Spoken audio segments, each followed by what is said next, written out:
Have you been struggling with setting boundaries? Has boundaries been very difficult for you? The idea of communicating boundaries, is it causing night sweats? Is it keeping you up at night because you don't want to offend other people or you're worried about being judged? All the things that come with the anxiety of setting boundaries. Well, if that is you, I have the boundary setting checklist that's going to reveal 6 things that you must have within your boundary setting so that you can set boundaries that not only stick but last.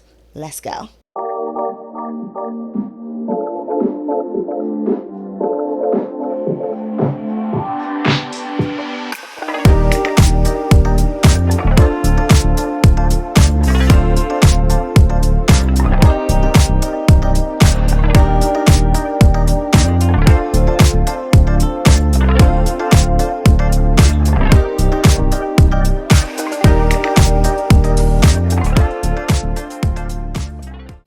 What's up? I'm your host, Natasha Bryant, and you are watching Speak Life Transformation TV, a YouTube channel that is all about mental wellness and mental health. And so everything on this channel is all about helping you live your best life as your best self unapologetically. And today is no different because we're going to talk about boundary setting.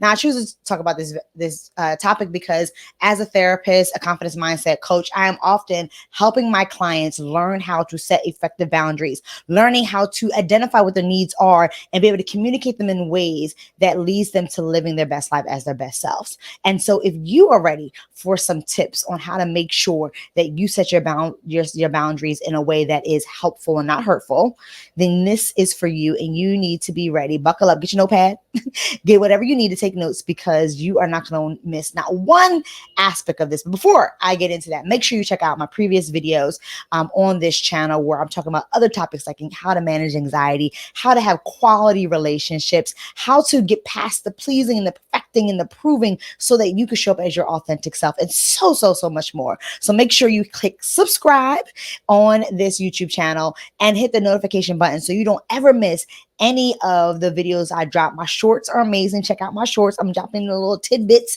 for you that can get you by so you can start, again, living your best life as your best self. What? Unapologetically. So let's now get into the boundary setting checklist.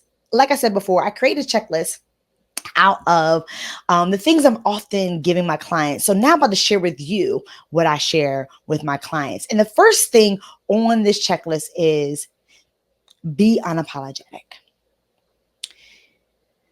One of the reasons why it can be hard to set boundaries is that you are apologizing for them in the first place. You're finding reasons why this is right or is it wrong? Should I be setting these boundaries? Should I not be setting this boundary? You're giving explanations for why you're setting the boundary, why you're saying no. All this is happening is because you are apologizing for either inconveniencing someone, for possibly offending someone or offending someone with the hopes that nobody ends up being mad at you. We're going to talk about why you got to let that go. That's one of the things on the checklist. But right now, we're going to talk about why it's so important to be unapologetic. And that is because these boundaries are for you. It's not for anybody else. And so knowing that this is an opportunity for you to advocate for yourself. This is an opportunity for you to verbalize and communicate what you actually need so people can actually show up the way you need them to show up and you can show up the way you want to show up. It's so much more important than upsetting somebody. And so being unapologetic is recognizing that I'm not sorry for advocating for me. I'm not sorry for putting myself first. I'm not sorry for recognizing that my needs matter as well, if not even more, because if I don't take care of my needs, if I don't protect my own peace and my energy, then how am I going to be able to show up as my best self for myself and the people around me? That's why you can be unapologetic. Now let's go on to number 2. Number 2, clearly state what you want. Be clear. One of the hiccups that happens with setting boundaries is confusion. Confusion can really cause you to not be able to really communicate your boundaries in a way that is understood. And so it leaves you feeling misunderstood. And it leaves you even feeling maybe frustrated because the person is not doing what you asked them to do. But you have to ask yourself, was I clear? Was I straight to the point? Was I concise about what I really needed? Or was I being passive in my communication? Was I being passive aggressive within my communication? Both of those forms of communication is not encouraging you, and it's not helping you practice being straightforward with what you need. But then also it's not about being aggressive, because sometimes we can be very clear with our communication when it comes to being aggressive, but now we are hurting other people in the process, right? We're hurting their emotions, right? We're being mean, we're being abrasive. And so that's not going to help the person want to listen either, right? So you want to make sure you're being assertive with your communication. It helps you be clear about what you want and what you need, so that they really understand what is it you're asking for. But the first step in that is you have to understand what you're asking. You have to be clear with yourself. What is it that I need? What exactly am I missing in this situation or within this relationship that I need for me to feel fulfilled? And once you're clear with yourself, then you can then be clear with others and really state what you need from them. Number 3, stand firm on your ask. Be the trainer/teacher. This is what I mean by that. I call boundaries self-love boundaries. And this is why I call boundaries self-love boundaries. I call them self-love boundaries because boundaries helps you practice self-love. Like I mentioned earlier, when you are stating your boundaries, you are advocating for yourself, which is a form of self-love. You're identifying what you need and you're verbalizing that, right? And so as a result of you expressing what you need from people in your life, what you want in different situations, what are you requiring, right? In order for you to really be your best self in the spaces and the places and the relationships that you're in, you end up teaching people how to love you. You end up teaching people how to care for you. You end up teaching people and training people how to support you. And that's what boundaries really is all about. It's verbalizing, this is what I need in order for you to really effectively support me the way I need to be supported. This is what I need in order for you to love me the way I need you to love me. This is what I need in order for you to care for me the way I need for you to care for me. And if you're not able to do that, please communicate that to me now, so I then know how I'm supposed to respond next, what I want to do next, what's my next step as a result of you not being able to meet those needs, right? And so when you are allowing yourself to train and teach, and some people may be thinking, well, I shouldn't have to train. They should know. They're not miracle workers. They're not magicians. They're not mind readers, right? No matter how long you've known someone, no matter how long you've been in a relationship with somebody, there's this constant level of learning in the relationship because you're growing, that individual's growing, things change. And so you have to constantly communicate, this is what I need. They're not going to know unless you communicate it. And boundaries, if you do it effectively, if you do it in an assertive way, if you do it right where you're standing firm on your ask. So it's not just well, maybe, I do want you to do this, but if it's too much, then don't worry about it. Or well, I really need this from you, but if it's an inconvenience, then I can ask somebody else. I could do something, or I could do it myself, right? That's not being firm. That's being passive.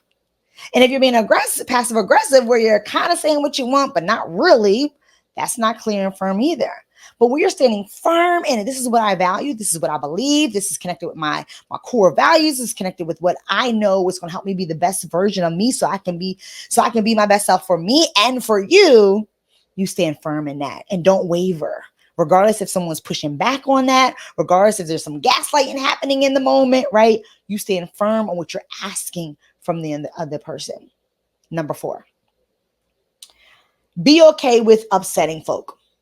I know you're probably like, girl, that's my main issue. Trying to not upset people. Are you reading my mind? Or were you in my last conversation? Yeah, I probably was. But I say this because many people struggle with this. There's this fear of upsetting others, because if I upset people, then they won't accept me. If I upset people, then they won't see the value that I bring to this relationship. If I upset people, then they will leave me. If I upset people, then they'll be disappointed in me. If I upset people, then I won't prove that I belong in these spaces. They're not going to want me to be here, right? All these things that come with the fear of upsetting others. So what happens is pleasing happens, where you end up trying to do all the things that make everybody happy. And while you're making everybody happy, helping everybody live their best lives, saying yes to all the things that they need you for, you end up burning yourself out. You might even have some resentment or bitterness because nobody's helping you, nobody's checking in on you to make sure you're okay, or you're saying yes to all these things that you don't want to do, right? And then it also prevents you from really focusing on what you need and really pouring into yourself because you're pouring so much into other people. That's why you have to be okay with upsetting others. That's why another part of this is get comfortable with disappointing others. That's why you have to get comfortable with disappointing others, because when you start to recognize that I deserve just as much energy for myself, if not more, because it's me. Who else is going to take care of me but me? And when you recognize that even if someone's upset, a lot of times people are upset and they get over it. If they don't get over it, then you can have a conversation about it. And even after having a conversation about it, they're still not over it, then that's when you can take that. You have the control to make the decision. Maybe I need to move forward. Whether it's move forward in a relationship, move forward from this issue, let them calm down. We can talk about when they're ready, etc. Whatever that is. But you have the power to determine what you are going to do next. And when you recognize your worth and value, you recognize that just because someone is upset with me doesn't mean that I'm a bad person or that I'm not enough. It just means they're upset, and they're allowed to be upset. They have their own opinions or experiences. They're allowed to do that, but that does not mean that I'm a bad person as a result of that. And why? Let me ask you this question before I go on, because y'all got me on a tangent right now. Why is it that you be a bad person for advocating for you, but you were never a bad person when you were advocating for someone else? Let that settle. Let that sit right there. Let that sit right there. Why is it okay? Why is it that you're a caring and compassionate person when you go out of your way, go above and beyond for somebody else? But when you go out of your way and go above and beyond for yourself, you're now being a selfish person. Who said that? Who made up that rule? Make that make sense for me. So part of being okay with upsetting others is also recognizing that it is okay to put myself first. It's okay to take care of me. It's okay for me to put the same amount of energy I'm putting in to care and support and to love on others, to use that same amount of energy, if not more, to care and love and support myself. That's why, and that's how you can be okay with disappointing others. All right, let's move on. That could be a whole video on its own. Let me tell you, if you want more conversation on that, put in a chat. I want more conversation on how to be okay with putting myself first. Put that in the chat, put it in the comments, and I will definitely do a video on that. All right, number 5, saying no. Yes. But this is the trick part here I want you to get. Saying no even to things that sound great or the good opportunity. Stand firm. I'm going back to stand firm, but this time I'm talking about staying firm on your commitments. Whether it's a commitment to yourself or a commitment to others. There are probably many times where you have set a boundary. I'm not going to do X anymore, or I'm not available for this. And then someone needs you for something, or I'm going to make sure I do this for myself tomorrow at such time, right? And then someone comes to you about something they need. And then you're quickly like, well, I mean, they need me. They don't have anybody else. I don't want to leave them hanging, or I feel bad saying no. And then you say yes. And now whatever you committed to, whether it was to somebody else or to yourself, you're no longer available, and you fall on that commitment. How many commitments have you set to yourself that you have pushed aside, said you will get back to and never did because you said yes to somebody else, helping them with what they need and not doing what you committed to do for yourself to meet your need? But also saying no to also things that even sound like a great opportunity. Somebody might be offering you to do something that sounds really good, or join them in something that sounds really amazing, but you already made a commitment to yourself to focus on X, or to do X, or to follow this routine, or to do this new habit, right? And saying yes to this thing will cause you to go back to old habits, or that will cause you to not follow through on what you promised yourself. But it's a good opportunity. Sometimes you got to say no even to the good things, because you got to stay focused on what you've committed to yourself. That's why it's all about staying firm. Staying firm on what you've committed so that you can follow through on it. And last but not least, number 6, assertively confront the issue. Be confident with your ask. We've been talking about assertive communication throughout this. whole time together. And we talked about how being assertive helps you to be clear and concise, right? Being assertive helps you to stand firm in your ask, right? And also being assertive helps you to be confident in what you're asking for. Assertive communication automatically comes with confidence, because when you're being assertive, you are standing firm on what you believe in. You're standing firm on your values, right? And even if someone's pushing back, you're still being assertive, like, no, this is what I need, this is what I want, right? That requires confidence. That requires you to be satisfied with yourself. That requires you to believe in what you're speaking about, right? And so that's why being confident is so important when you are putting that ask out there. So being assertive when you confront the issue, right, that confidence will help you be firm within your ask. We talked about being firm with your ask. And so number 6 is all about when you confront the issue, right, be confident within that. Don't back out. When we talked about that passive communication, don't back out and start, well, maybe I shouldn't say it like this, or maybe I shouldn't do it anyway, or is it right for me? Am I even allowed to ask for this? And am I even allowed to do that? Yes, you are, because it's for you. It's your life. This whole video, this is all about being able to live your best life as your best self unapologetically, but also on your own terms. Boundaries helps you create the life that you want to live. Boundaries gives you the permission to live your life the way you want to live it on your terms without any regrets. And so when you're assertive with that ask, right, when you confront the issue in an assertive way, like, hey, I want to talk to you about something because something's been really bothering me, and use that assertive communication and something called I statements. I feel blank when you do blank, or I feel blank when blank happens. And what I need from you is this. And so that is when you're assertive like that, you're clear. You're not trying to hurt the other person's feelings. You're making it about you, and you're focusing on just me and my experience. You're not pointing your finger at the other person. You're just being firm and really being assertive about, this is what I need. And when you do that, the other person really can sense how important this is to you. They are able to sense how serious you are about this issue that you are now confronting. So make sure you're being assertive and confident when you confront the issue.